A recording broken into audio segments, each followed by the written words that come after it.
Good morning, everyone.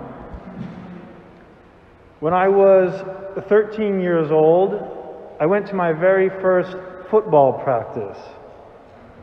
I had signed up in 8th grade to play high school football, and I was very excited to become a football player. However, that very first day of football practice was in fact the most miserable experience of my 13-year-old life. It was grueling. It was exhausting. Our coaches drilled us for 2 hours in the late August heat. And when it was over, I could barely walk to my mom's car as she picked me up to go home. And when I got home, I saw my dad. Now, my dad played high school football back in his day, so I asked him, "Dad, does football get any easier?" I was hoping to hear him say, "Oh yes, of course, football is very easy. Don't worry about it." But to my disappointment, he told me, "No, football will never get any easier." And when I heard that, I started thinking maybe I should call it quits with this whole football thing. I could not imagine suffering football practices like this for the next 4 years of high school. But what I found was, even though football practice never got any easier, I myself, little by little, became stronger and stronger. The workouts in the weight room started paying off, and even though my coaches were strict, they pushed us to become stronger, to improve, and most importantly, to keep going. Specifically, I remember one game later on when I was on the varsity football team. I was on defense, and the team we were playing against had a very good running back. I tried to tackle him once, and he ran me over. I tried to tackle him a second time, and he ran right through me. Soon enough, my coach called a timeout. He grabbed me by my shoulder pads and said to me, "Tackle this guy." Then I vividly remember my coach looking at me and saying, "You can do it. You can do it." And that was all I needed to hear. I went out on the field, the very next play, here comes the running back, and I tackled him. Now, many times in our sermons, we talk about, of course, our faith in God. But sometimes, as people, before we even lose a little faith in God, we will first lose faith in ourselves. When the going gets tough, or when life throws us a curveball, it is very easy for us to either give up or call it quits. Perhaps a project we are working on or a deal at work starts to get difficult, and we question our own abilities, and we begin to feel like giving up. We begin to feel like we can't do it. We begin to feel like our problem will not be solved, and we feel helpless. This is a position that each one of us from time to time finds ourselves in. And it is this position that we see of the poor father in today's gospel passage. The father in today's gospel has a son who is very sick. And while, of course, the son suffers with his sickness, the father also suffers as a result of his son's suffering. And because of all this suffering, the father naturally, over time, has lost some faith. You might even say the father is now at the point of despair. Despair, the complete loss or absence of hope, the thing that always comes knocking when life gets tough. The father at this point has given up and lost faith in himself. So he comes to Jesus as an empty man and begs for Jesus' help. He says to Jesus, "If you can do anything, have pity on us and help us."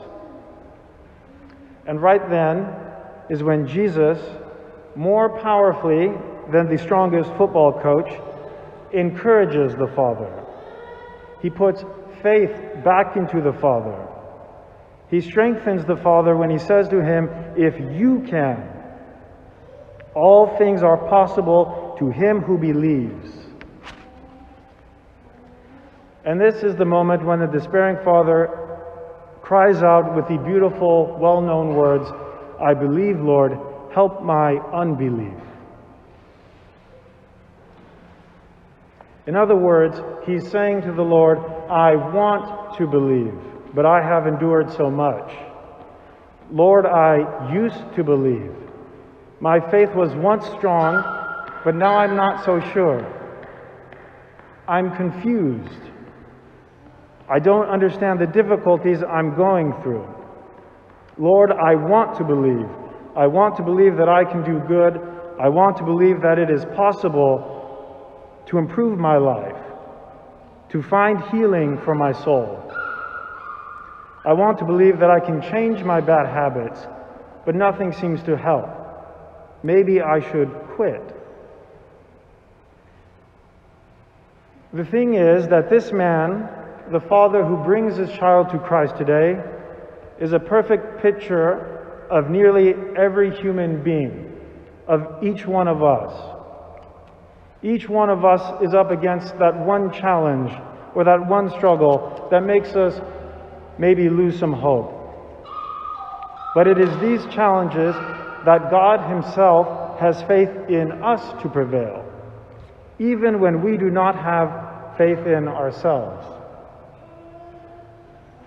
When the Father admits his own faltering of faith by saying, "I believe, Lord, help my unbelief," look how the Lord responds. The Lord responds by doing what the Father cannot. He responds by doing what the disciples cannot. When the others cannot believe, Jesus believes for them. When their faith is weak, Jesus gives them the strength of His own faith. To the Father this morning, Jesus does not offer a lesson or a teaching moment to increase his faith. Jesus immediately completes the man's faith. He says, "Rely on my strength and my belief, and let's do this together." This is the message of Lent, of Holy Week, of Pascha, that we are not alone in our struggles. Jesus Christ came to the earth to save us, to strengthen us, to help us. He came to show us that He is with us. He came to show us that He believes in us, even when we might not sufficiently believe in ourselves. Life does not get easier as we go. But with faith, over the years, we get stronger and stronger. Our belief in God helps us to believe in ourselves, especially when we see an example like the Father in today's Gospel. And knowing this, knowing that Christ puts His faith in us when we need more faith, is a call for us to do the same for those around us. There is no shortage of people who feel discouraged, people who feel overwhelmed, people who feel like giving up. And while the devil would want us to feel joy or an ego boost over the struggles of others, Christ wants us to encourage other people, just as He encourages the Father today. If you are not going through a rough patch yourself, I'm sure you know someone who is. Too often we all fall into the trap of competition, trying to outdo each other. But today we see from Christ Himself the importance of inspiration, when He tells the man, all things are possible to him who believes. No matter what you are going through, no matter how overwhelmed you might be, no matter how much you think you might not be able to deal with something in front of you, just remember, Jesus Christ Himself has said that all things are possible to him who believes, and you can do it. Amen.